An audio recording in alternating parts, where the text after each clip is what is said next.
Morning, everyone. My name is Dana Inman. I am the president and CEO of the Atlanta Center for Self-Sufficiency, as well as the chair of the Max Provider Council.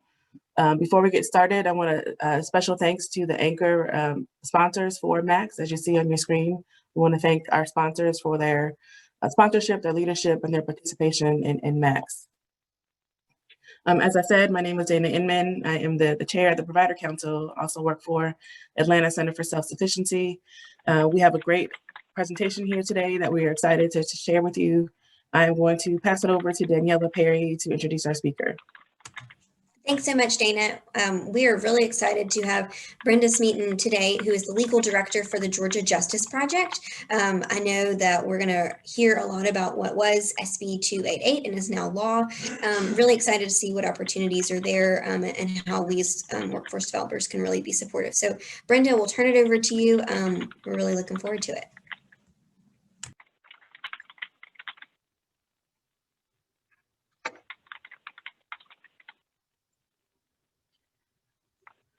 All right, thank you, Daniela. Are we good to go on the slides? Can you see my slides?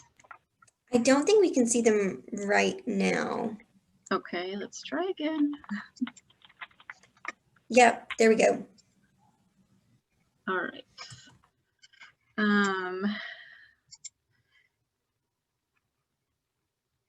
And can you, all right, there we go. Sorry, it's always challenging to hand off the technology. Good morning, everyone. Thank you to everyone at the Metro Atlanta Exchange for having me as the Max Minutes speaker. Happy to be here and always happy to partner with you and the Chamber.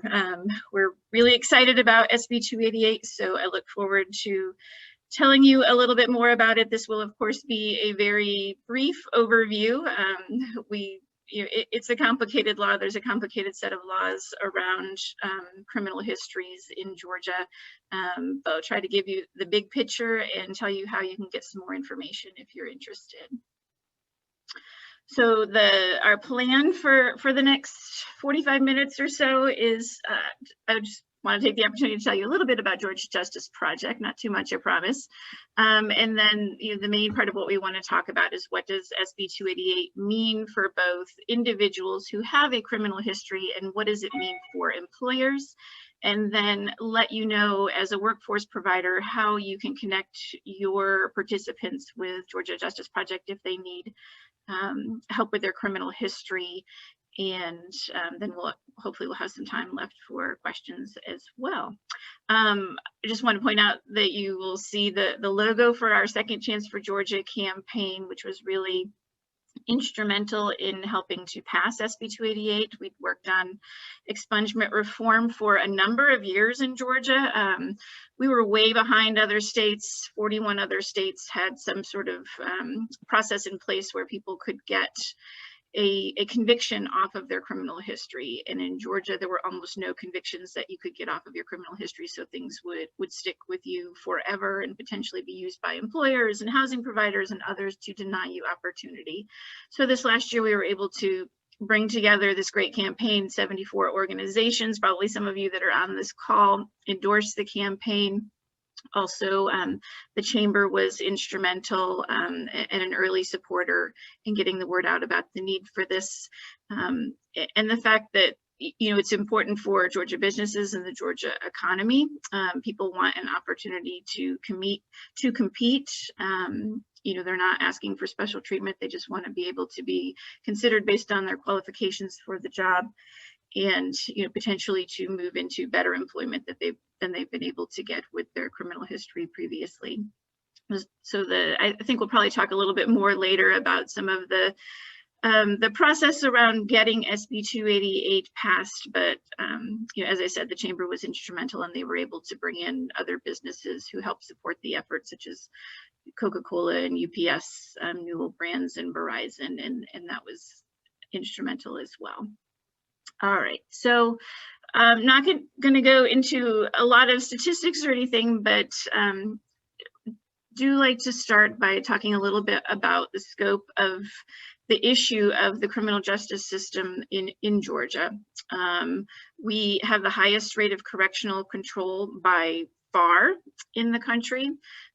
So about 3 times the rate of other states. So in total, there are 527 people at any given time in 527,000 people approximately that are under correctional control. So they are either in jail or in prison, or on probation or parole. So this just gives you some statistics about sort of the flow of the criminal justice system and just how many people are impacted. We tend to focus on those 54,000 people that are in prison, and they certainly face a lot of challenges when they get out. But you'll see, the larger number of people that are on probation, and the 4.3 million Georgians that have a criminal history. If you've ever been arrested for a fingerprintable offense in Georgia, then you have a criminal record. So we're talking about 40% of adults in Georgia have something on their criminal history. And this is played out nationwide, of course. So there's over 70 million individuals have a criminal history. And we're talking about 50% of kids have at least one parent that has a criminal history. So the impact on the economy and on families is enormous. So who's Georgia Justice Project? If you're not familiar with us, we show up at every stage in the process. We've been around for 35 years, and our work starts before somebody is even convicted. In Metro Atlanta, we represent people that have pending criminal cases for free if they can't afford an attorney. And we have a holistic model where we combine, we have a team of attorneys and social workers that are working to support our clients and make sure that they get the services that they need and try to get the right resolution for their case. If our clients are convicted, we continue to visit them while they are in prison, take their family to visit them when that's, in non-COVID times when that's possible, help them develop a reentry plan for when they're released. And then of course we started doing our criminal records work, which is what we're talking about today, about 15 years ago, and it's become the largest part of our work. And we represent people around the state, about 500 people a year, and then at least in pre-COVID times, serving a couple thousand more through various events and summits, expungement summits that are held around the state. And then we also, as soon as we started doing criminal records work, we realized just how bad Georgia's laws were in this area. So we jumped into policy. That was something that we hadn't done before.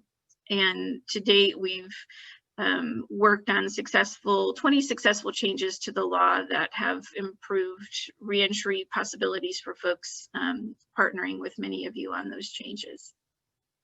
And of course, as you know, the reason that this is so important, that we have to address this issue of criminal histories, not just the number of people that are impacted, but also the scope of the barriers that they face.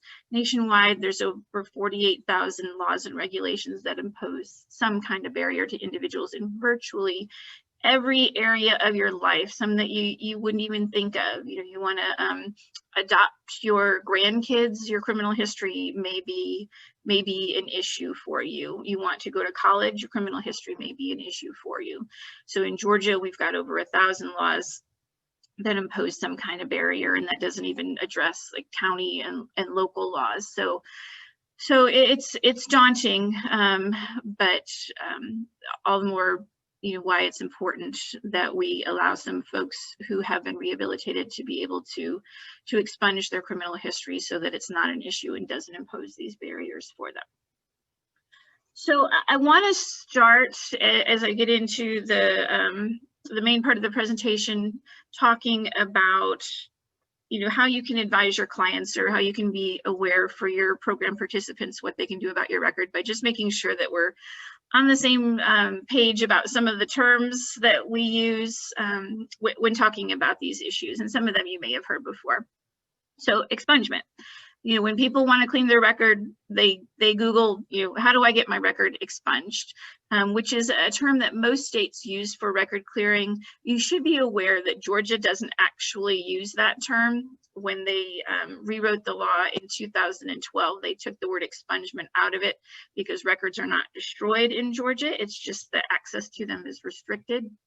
But I'll use the term interchangeably, because most people, they don't know to get online and say, hey, I want to get my record restricted and sealed. They know about expungement. So what we do call it is restriction and sealing. It's a two-step process, which sort of equals what most states would call expungement. First, you have to restrict access on your official criminal history, which in Georgia is called your GCIC report. The GCIC is the Georgia Crime Information Center. It's a division of the GBI. That's the state agency that collects information from all the law enforcement agencies and all the courts around the state and puts them together in a database that's primarily intended for law enforcement, but employers can access it as well. So first, you've got to restrict access so that only law enforcement can see something on your GCIC report.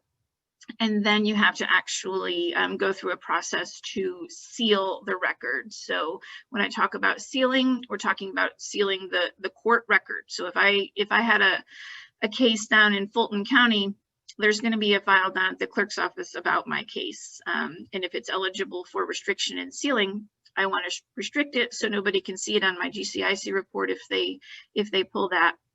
And then I want to actually file a motion to seal it so that it's no longer public record and it can't be reported. And just to get into background checks, GCIC is the official record, but most employers are not using GCIC. They are using a private background check company. Some of them that you may have heard of: Sterling Infosystems, Checker, ADP, Experian. Those are some of the larger companies. And employers are going to use these because they're cheap, they're quick to pull a criminal history on somebody, and employers want to know if you've got something beyond Georgia. So GCIC is just going to cover your Georgia criminal history. There are some employers that have access to the FBI database, but most of them don't. So they want to pull a national background check on you to see if you've got anything in Alabama or another state. And those private background check companies do not get their data from Georgia's official database. They get it from the clerks. So that's why it's really important that we seal the clerk's records as part of the process of cleaning up somebody's records. And I'm hopeful this will all make sense as we go along and I talk about the framework of cleaning up records.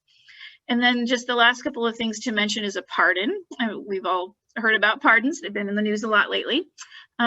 For state offenses, they are issued by the State Board of Pardons and Paroles, not the governor in Georgia.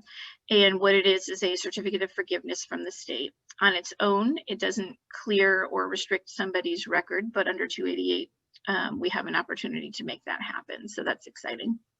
And then the last thing to mention, first offender, which, if you are working in the workforce space with folks with a criminal history, I'm sure you've heard this. This is, if I get in trouble, I get arrested for felony drug possession. I've never been in trouble before. I don't have any prior felony convictions. The judge at his or her discretion can decide to sentence me as a first offender. And if I successfully complete my sentence, then it is not a conviction. And I've got some ways to make sure that that doesn't show up on either my GCIC report or the private background check. So those are just the basic terms in thinking about criminal records in Georgia. So the way that I've laid this presentation out is the way that we talk to, we do lots of presentations for people that have a record. And we try to lay this out in the way, sort of the most common questions that we get. And so this is responsive to those questions. So the biggest question is usually, can I get a felony conviction off of my record? It's important to be able to get misdemeanors off. They impose barriers too, and we will talk about that. But obviously, if you've got a felony, that tends to be the biggest barrier for folks. So under SB 288, we have a new remedy to be able to get a felony conviction off of your record. And it does fit into the framework that we had before and some options that we had before. So there's 3 ways to get a felony off your record.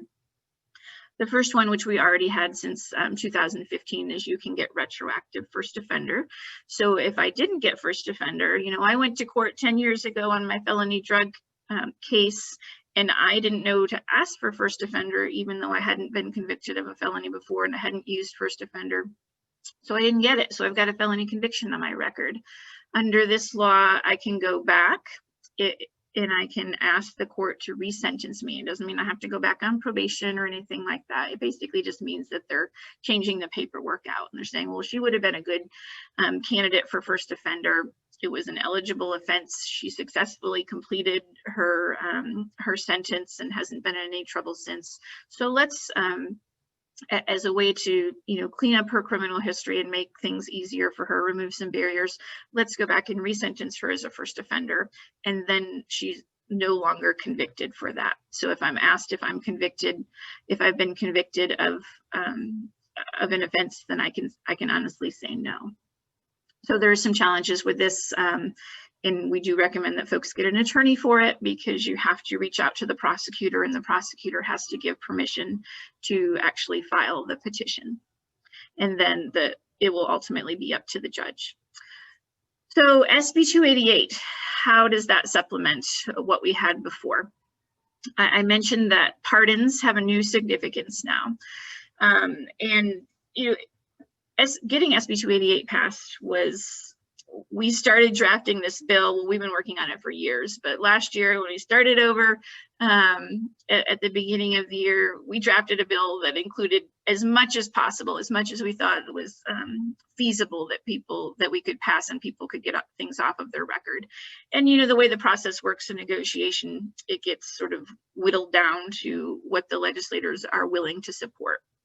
So a more comprehensive scheme for felonies was taken out, and we were right up until near when the Senate wound up voting on it. We didn't think any felonies were going to be included, but Senator Tanya Anderson, who was the sponsor of this bill, introduced an amendment to include some. So what is included is if you received a pardon for an eligible felony offense, after you get that pardon, you can then petition the court, so file something with the court to expunge the record of your conviction. So then it won't show up on your GCIC for employers or housing providers. It won't show up on the private background check companies. So this is huge, because this is our first way to be able to get rid of some felony convictions for those folks that might not be eligible for retroactive first offender. Maybe they already used first offender, or maybe they have multiple felony convictions.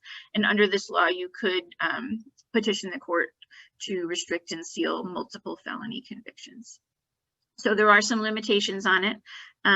If you were convicted of a serious violent felony or a serious sex offense, then even if you receive a pardon, because you can receive a pardon for those offenses, you won't be able to seal the record.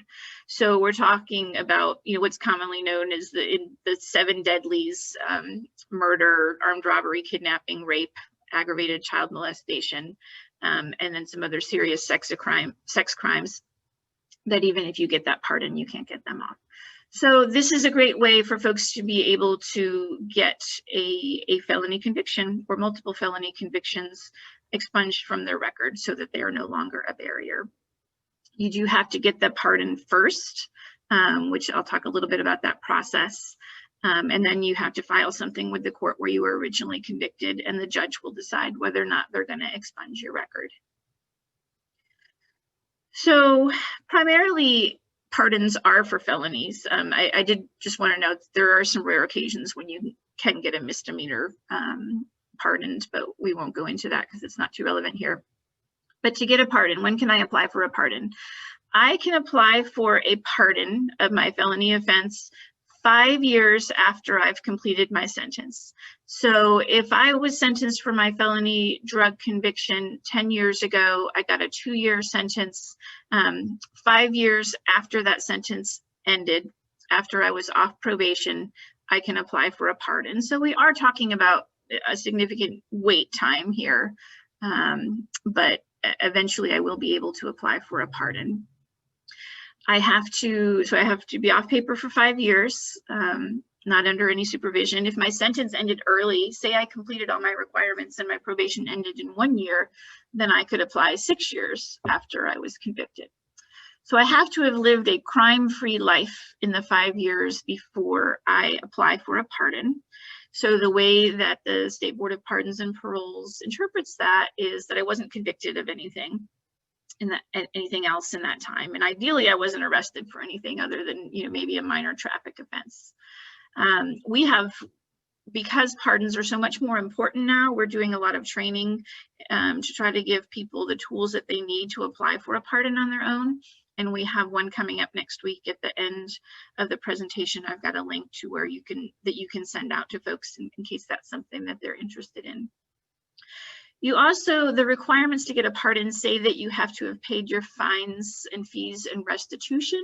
But I will say that what we have learned from the board is that if your sentence is completed, and you know, even if you did have some unpaid things in the end, they won't hold that against you. So that's important to know. Obviously, can't have any pending charges. If you're eligible, or if your clients are eligible for a pardon, they need to get working on it right away, because it is a process. The application is it's very extensive. It asks for a lot of different information and documentation about your cases. It's 11 pages. You know, asks you to provide documentation if you were in the military and discharged, or if you've ever had if you've ever been involved in a civil lawsuit, if you've ever been in treatment for addiction or mental health issues, you need to provide some information about that. So it can take several months to get all that together. Don't be intimidated by the process. It's just a matter of getting it all together and getting your paperwork together. And then you get it all together, you answer the questions that they have, and then it takes them about 6 to 9 months to make a decision. So if you've got a felony conviction and you haven't applied for a pardon, now you have a possibility to expunge that conviction. So we want to tell our folks to get started on submitting those pardon applications. Like I said before, on its own, it doesn't restrict and seal, but now under 288, as soon as we get that pardon, day one after I get that pardon, I can file a motion to restrict and seal it. Even so, I did mention that there's some exceptions. So for those serious violent felonies and serious sex crimes, so I might not be able to get my record expunged, but a pardon could still be helpful to me, because it does provide me with something from the state that says I've been rehabilitated, and I get a certificate, and that certificate actually provides some liability protection for employers if they hire me. We always like to mention, because there's so much misinformation out there about voting, and a lot of people think that they need to apply for a pardon to be able to vote. That is not the case in Georgia. So, you know, over the last year, we've done a lot of public education around this issue, and if you go to that link down at the bottom, gjp.org/voting, there's lots of materials, there's handouts that you can give to folks. The only time, of course, you have to meet all the other requirements for age and citizenship, but in terms of your criminal history, the only time you can't vote is when you are currently serving a sentence for a felony conviction. So that means the day after I complete my probation, I can go register to vote. I don't need to apply for a pardon. It also means, because a first offender isn't a conviction, that if I'm serving a first offender sentence for a felony, I can still vote. So please share this with your participants so they're aware of that. One of the things we've discovered over the years of traveling around the state is many people are just shocked to know that they can vote. And one last thing to mention about that is sometimes it's good to be able to demonstrate to the registrar that you have completed your sentence, particularly if you completed it early. They may have some questions. So you can request something, your participants can request something from their probation office called the Certificate of Sentence Completion, which shows when their sentence was complete. All right. So the last way that we have to be able to get rid of a felony, to expunge a felony, is the Survivors First Act. And I won't go too deep into this, but just want you to be aware that it is a remedy out there for folks, and it's a powerful remedy. It also passed this last year, and it is a remedy. It was part of the Grace Commission led by Governor Kemp's wife, Marty, to address trafficking, human trafficking, sex trafficking, and labor trafficking. And Georgia was really behind in this area. Most other states have had some way for people to be able to expunge their record if they were a survivor of trafficking, and we did not have any way. So now we do. And if an individual was convicted as a direct result of their being trafficked, then we can actually vacate the record of their conviction. So that means it's no longer a conviction, goes away, and then we can seal it. And even if it wasn't a direct result of the trafficking, if they were convicted of something while they were being trafficked, then we can restrict and seal that so that it's not visible to folks other than law enforcement. So you can apply, an individual can apply for that 1 year after they've completed their felony sentence. So feel free to reach out to me if you've got any questions about that.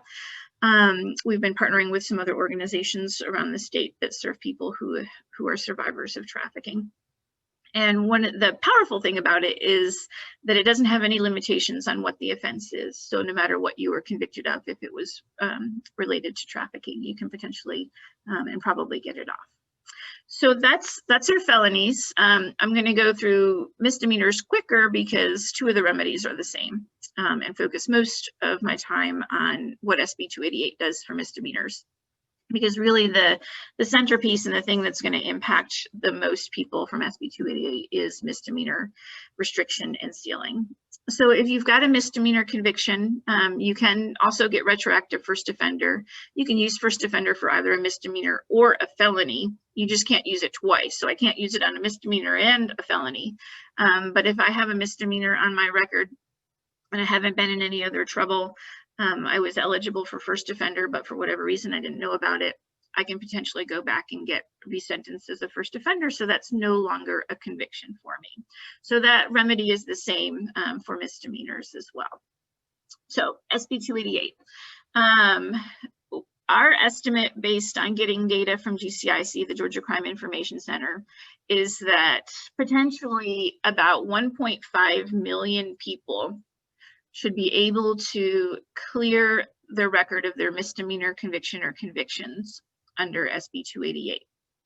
So if an individual was convicted of a misdemeanor and they finished their sentence at least 4 years ago and they haven't been convicted of anything else in those 4 years, then they can petition the court. So you do have to file something with the court, and then the judge will decide whether or not to restrict and seal the record of that conviction.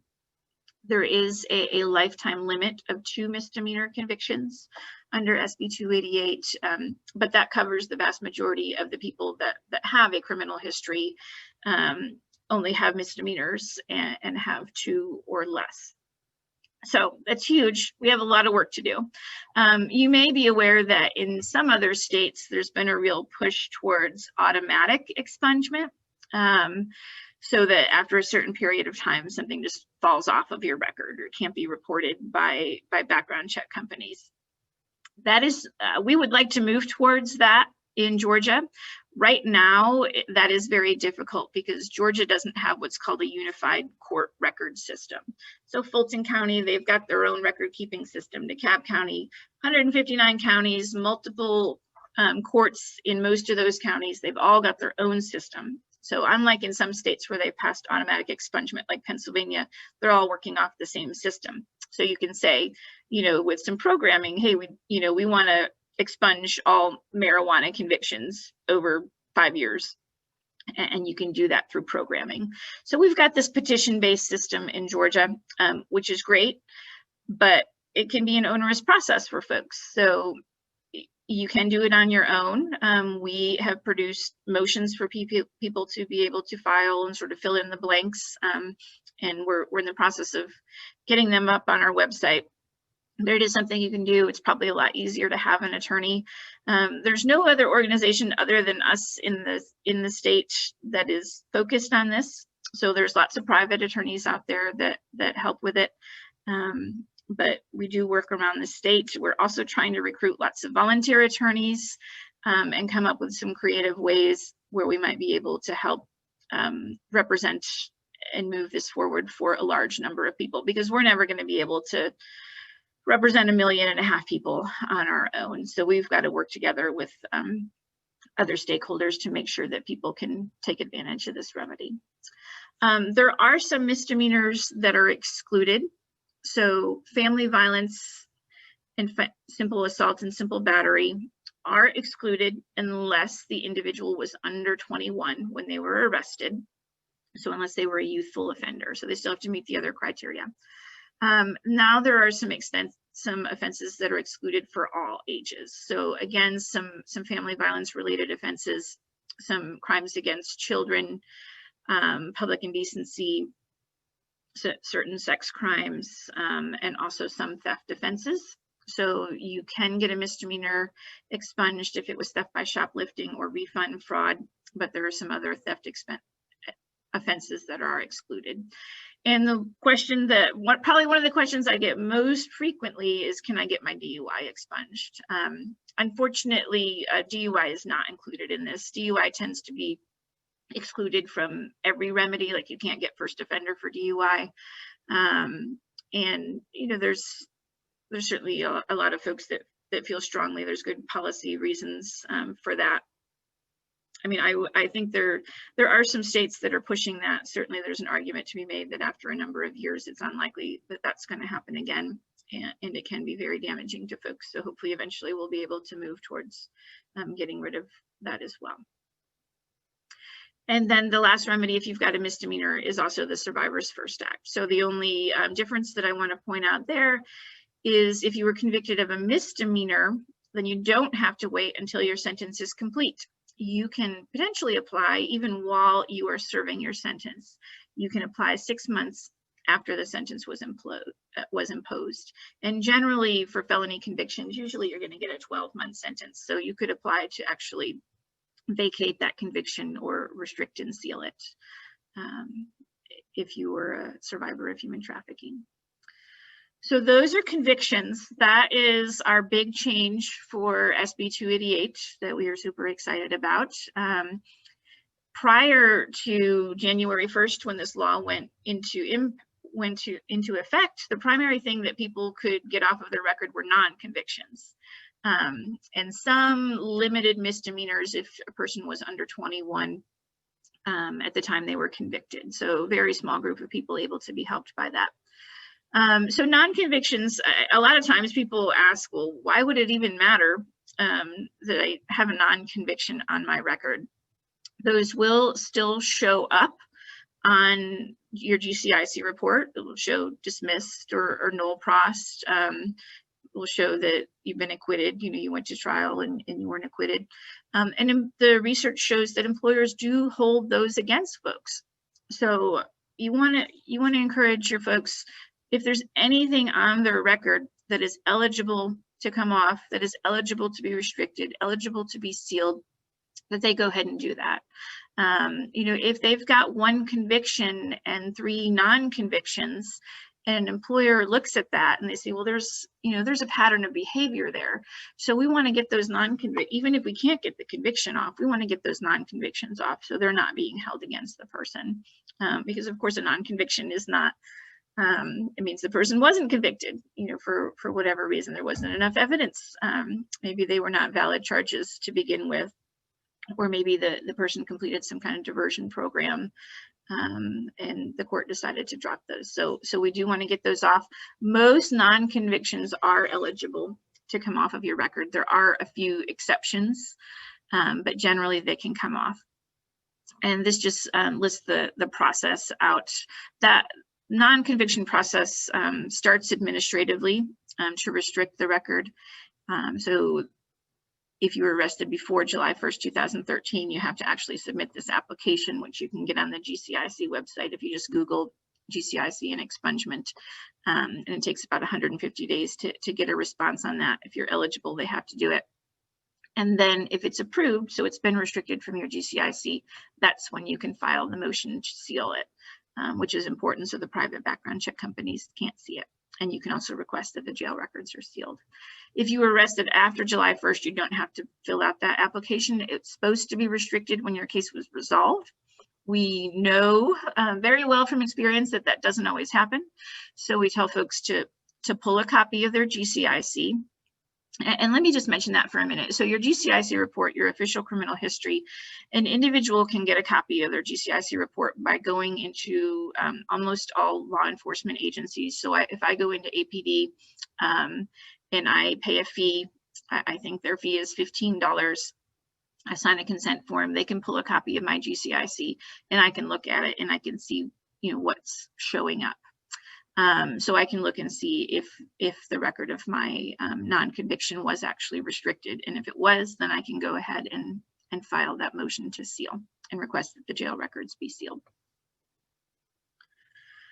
And then the other non-conviction category that I just want to mention is first offender. So if, say I did get first offender 10 years ago when I had my felony drug offense, they said, you've never been in trouble, we're going to give you first offender. I successfully completed my 2 years of probation.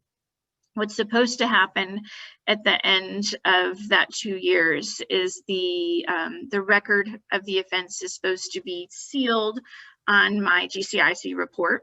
So most employers can't see it. There are some employers where you might be working with a vulnerable population, and if it was for certain sex crimes, then it would show up. But in the vast majority of cases, it's not going to show up or shouldn't be showing up. So you need to check that GCIC and make sure that it's not showing up. Don't assume that just because you completed your sentence, it wasn't.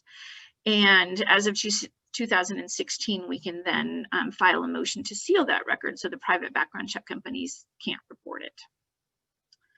So that's the law. That's the framework for dealing with criminal records. Those are the remedies that we have right now. We will continue to work to expand Georgia's law and to make it more accessible to most folks.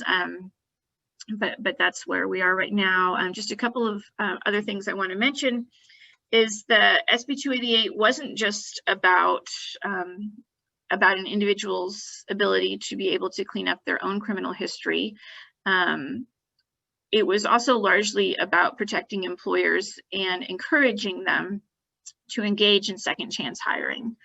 And I think, prior to the pandemic, we were at very low unemployment, and a lot of employers were starting to revisit their policies about not hiring people with criminal histories out of necessity. If you've got 40% of the adults in Georgia that have a criminal history, you can't just say, I'm not going to hire anybody with a record.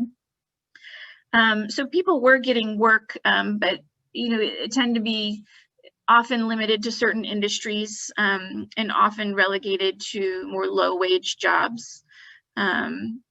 So what SB 288 does, in addition to allowing you to clean up your criminal history, is it provides some employers some protections that will hopefully address some of those issues. First of all, they're just not going to see some stuff on your record. So I got my felony drug convictions. Let's say I had 2 felony drug convictions and I got them pardoned and then I get them expunged. So they're not showing up on my background check report. I go to apply for a job. They're just not going to see it because it's been sealed. So they don't have to consider it. And one thing I will say, as we talked about before, we partnered with the chamber on this. And we've been talking to employers over the last 7 or 8 years about these issues and talking to them about the importance of expungement reform. And there was an event that we had at the chamber, I guess a little over a year ago, where we had some major employers speak. And one of them, I thought he expressed it really well. He talked about how when you're an employer, you've got kind of 3 categories of folks that you're dealing with in terms of background checks. You've got folks that've got no record whatsoever. Great. Check, they can move on in the process. You've got folks that, absolutely do not meet your criteria. Maybe they have a more serious crime or a very recent crime, doesn't fit with your business. And then you've got this huge group of folks in the middle that have a criminal history, might be kind of minor, might be old, might not be relevant. We have to consider, is it relevant to the position that they're applying for? And it takes employers a lot of time and effort and resources to consider that middle group. So what SB 288 is going to do is going to help employers by vetting them before you ever get to apply for the job, because the court has vetted them. The court has said this person is rehabilitated. they're not a risk. They should be able to expunge their record. And for felonies, the State Board of Pardons and Paroles has vetted them. They've gone through this intense process to get a pardon, and then they've had their record expunged. So it's just not relevant to the employer. So they won't see it. So that will be good for employers. But then the other thing that it does is it actually provides liability protection for employers. So what we've heard a lot over the years is that an employer might be, they might be worried about hiring somebody with a criminal history because they think, well, what if something happens? What if there's an incident, a theft or a violent incident, and I get sued by whoever was the victim of that incident, and they say, you engaged in negligent hiring. You did not screen this person, and so I'm going to sue you for millions of dollars. So how does SB 288 help with that? What it does is it says that if an individual was convicted of something or has a criminal history that is not relevant, then it can't be admitted into evidence. Or if they've received an expungement or a pardon, not relevant. Or if they were arrested and it didn't result in a conviction, then it's not relevant in that lawsuit, because the employer did their due diligence screening, and it shouldn't be held against the employer that they hired somebody that had a criminal history, because there's no way that they could have foreseen what might have happened. I will say that there's a lot of great data out there and studies, and you can find some of them on our Second Chance Georgia website, campaign website, that show that those fears are largely unfounded for employers. I know it's a very real fear, and employers have to deal with insurance companies, but people who have a conviction history, the studies show that they actually make great employees, that they tend to be promoted faster, that they tend to stay with the company longer, and that there is absolutely no evidence of any additional, any rise in crime or workplace incidents from hiring people and giving them a second chance. So one of the things that we try to do is get the word out to employers about that research. So just a couple of things about getting a job with a record that people frequently ask. In Georgia, employers can ask about both arrests and convictions. So even if there are states where they can only ask about convictions. In Georgia, they can technically ask. A lot of employers have moved away from doing that, but that is allowed. If an employer asks you that up front, our advice is, from what we've heard from employers, is don't leave it blank or say we'll discuss at the interview, because you just won't make it to that phase. So we encourage folks to just go ahead and be honest and fill that out. Something else that I wanted to mention is that there's not a time limit on how far back employers can search your criminal history. But if an employer is using a private background check company, they can only report non-convictions for 7 years. So if I had a non-conviction and I didn't do anything to expunge it, I didn't do anything, take any steps to get it off my record, the private background check company could still report that for 7 years. Convictions, they can go back indefinitely. A lot of employers don't do that. So if I'm an employer and I hire, let's say I hire, Hire Right, the largest company in the country, to pull background checks for me. I, as the employer, drive that process, and I can say to the employer, I only want to see felony convictions, and I don't want to see anything that's older than 10 years, because it's not relevant to my hiring process. So don't show me that. Just show me the criteria that I've set. So some employers have, so that they can avoid being in that middle category that I talked about and seeing that stuff, because once they do see it, they have to consider it. Many of them limit what they ask about. One thing that we've heard from employers over the years is that they treat this as an honesty test, and we really discourage employers from doing that. So if I'm asked, when I go to apply for a job, have you ever been convicted? And then what I say doesn't match up with the record that they pull. The problem with this is it's really confusing to understand your criminal history. Sometimes it's hard to know that you were actually convicted. Sometimes you think you were convicted and you weren't because you got first offender or you had diversion, but you had to go do stuff, you had to complete classes, so you're just not really sure how that was resolved. So we try to encourage employers from moving away from that. If an employer does ask about your criminal history, we encourage our clients to be brief and to the point when explaining. Don't go way into the details of the offense. To be honest and to take responsibility and focus on how they've moved on and what they've accomplished since they were convicted. Also, only answer the questions asked. If you're only asked about felony convictions, don't report your misdemeanor convictions. So it's really important that you know what's on your record. So get a copy of your GCIC report. Get a copy of a private background check report. So private background check reports, they're consumer reports. So just like you can get your credit report, you can also get a private background check company report once a year.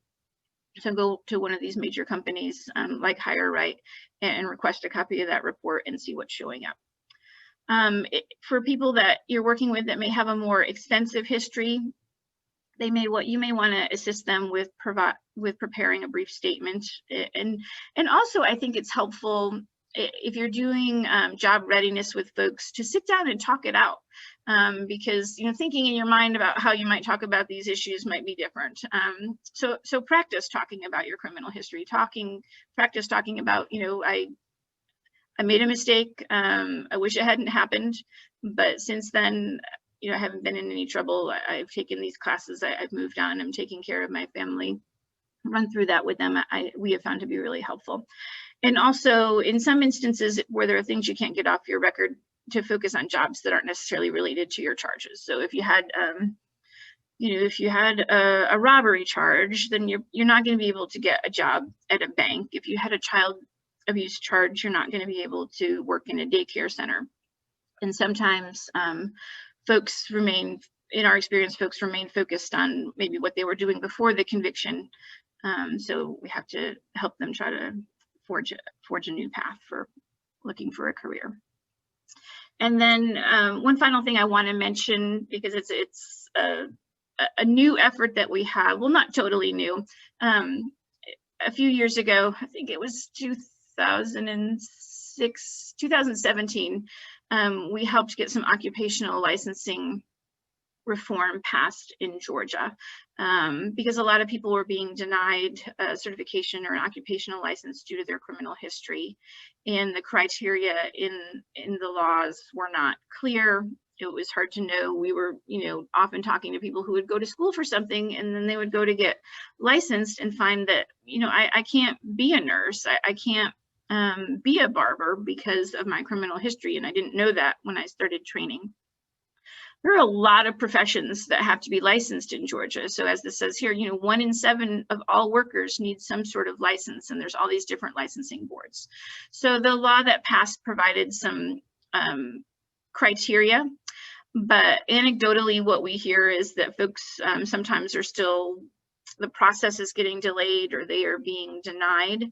So we actually have a fellow who is working with us, an attorney, who is assisting folks who feel that they might encounter an issue with their occupational license or have encountered an issue. And then the other thing that we're trying to do is look at, because there's many different laws, I mentioned there's 1,006 laws, to be precise, in Georgia that impose some kind of barrier to reentry. How many of them are related to employment and occupational licensing, and how many of them are, could be reformed so that we could lower some of those barriers to get folks into those professions. So if you are aware of any particular barriers that your clients are facing to licensing, please reach out to Emmy. We're trying to gather as much information as possible, or if you have individuals that could be helped, please reach out to her. So this is how you can get some more information. You can refer your clients to our regular First Fridays presentation. The next one's coming up February 5th, where we do a slightly more in-depth presentation of just what I went through and answer individuals' questions about criminal histories. They do have to register in advance. And there's the link to do that. As I mentioned, we've got a pardon training coming up next Thursday. There's still some spaces for that if you want to recommend that to folks. And if you want to refer your clients to us, your participants, you can give them our intake number. We are not As of March of last year, we are not doing intake in person until we're out of the pandemic. So they can call and we can get them the materials that they need to apply, or they can send an email. So that is my presentation. Let me go ahead and stop the slideshow and check in with Daniela and Dana and see if there's any questions that we want to go over.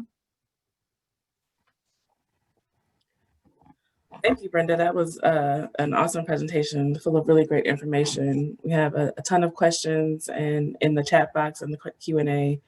So I think we'll just jump right in. There was a lot of questions around fees and costs. So maybe we can start there in terms of filing any of the applications and so forth, or fees associated with any of the processes that you mentioned. Can you talk about the fees? Yeah, so if an individual wasn't convicted, so they're applying, they're sending in that application to restrict their record, then there is usually a fee. It's usually it's $25 to $50 depending on the jurisdiction. But in terms of SB 288 and what I just talked about, the remedies for convictions, one of the things that we are really excited about is that there are no fees associated with filing. So there are other states where it can cost, $300, $600 to file an expungement application, and we don't have any fees. So an individual can just file, or their attorney can file under the case number, and there's no cost associated with that.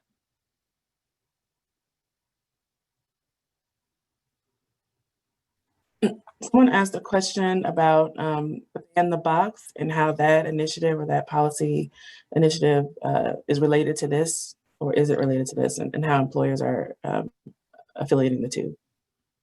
Yeah, so Ban the Box has been this movement that has really been going on about 20 years. And it was a movement that was started by formerly incarcerated people because they said, the second or the third question on any application you fill out is, have you ever been convicted? And then you're, what's the point in implying? Are they even going to consider my application? So they said, let's ban the box from the initial application.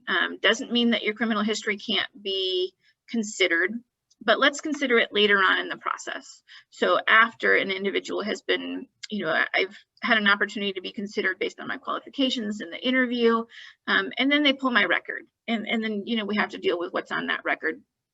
But there aren't those assumptions, and my application doesn't get thrown into the trash right away.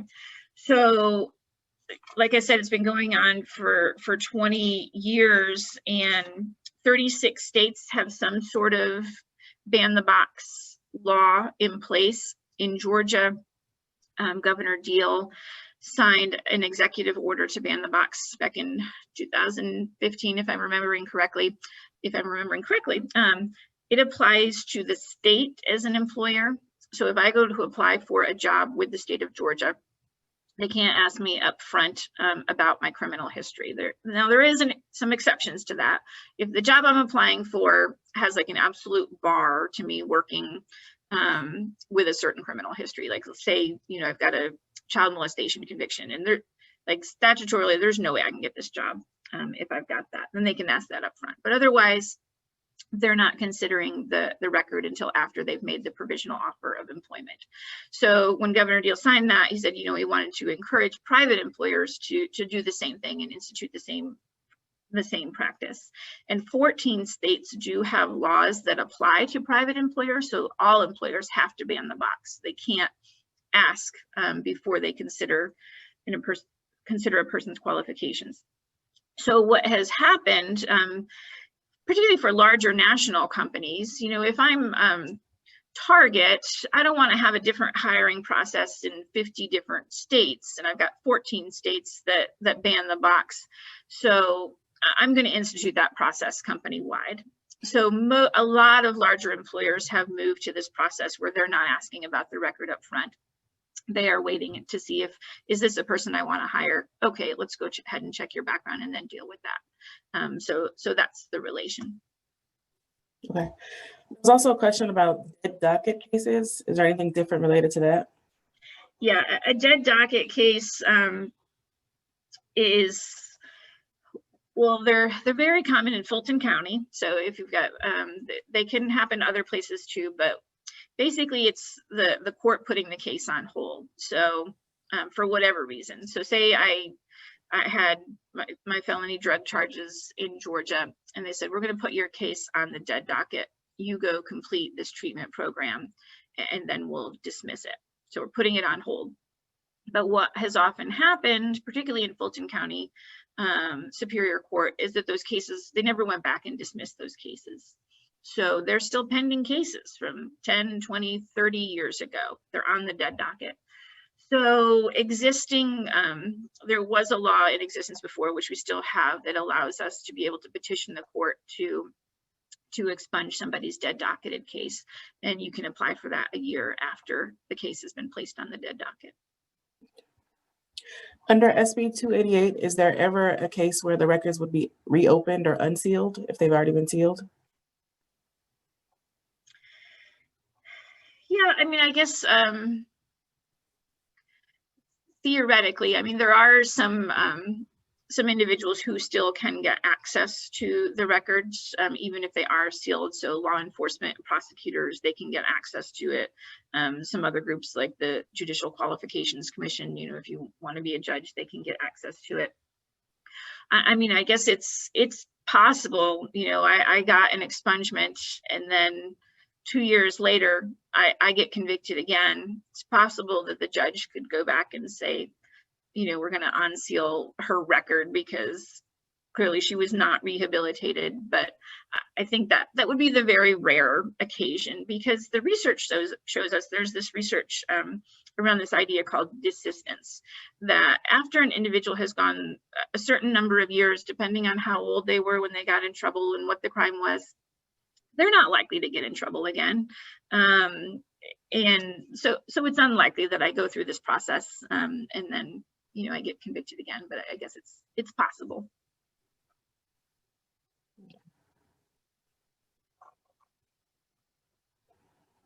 It looks like we have under 2 minutes left, so I'm trying to make sure we get to all of the questions in the chat box and in the Q&A. Daniela, is there anything that you wanted to address specifically? No, I think we've got some great questions from participants. I did see one question about job seekers that have felonies out of state, and Brenda was curious on what you would recommend for that. Yeah, so the law in every single state is different. Most states, it was 41 last year, I think it's up to 43 or 44, do have some sort of framework for dealing with convictions and criminal histories. So I tell folks, if you can't afford an attorney, to reach out to the legal aid office in the jurisdiction that you were convicted and see if either they assist or they're aware of a nonprofit organization in that jurisdiction that might assist. That's great advice. And then too, I know that we've gotten some questions too about accessing the GCIC report online, and just want to make sure that everyone has clarity on how they can access that report. If you wouldn't mind just running through that again. Yeah, well, thankfully you can't access the GCIC report online. You do, as an attorney, if I want to get a GCIC for somebody, we have an account with a law enforcement agency where we have our clients sign a consent form, and we're able to pull it. For an individual to be able to get their criminal history, they can go to a law enforcement agency and sign a form and get a copy of their criminal history. We do encourage folks to ask for what's called a Purpose Code U report, which means that you're going to see everything that law enforcement can see. So there's no surprises on your criminal history, so they can get it themselves. If you're a workforce provider and you want to get criminal history on your clients, you can do that by setting up an account. Like we use the Chamblee Police Department because it's cheapest. If they sign the consent, then you can pull the criminal history for them. And one thing I will say for the workforce crowd is that we are developing partnerships with different workforce providers, and sometimes we always ask, do you ask your clients about your criminal history? Do you check your clients' criminal history? And many of them say, well, we ask them, and maybe about 20% say that they have a criminal history. we know that that is not the case because 40% of adults have a criminal history. The population that we're working with and who is struggling with some stuff are more likely to have a criminal history.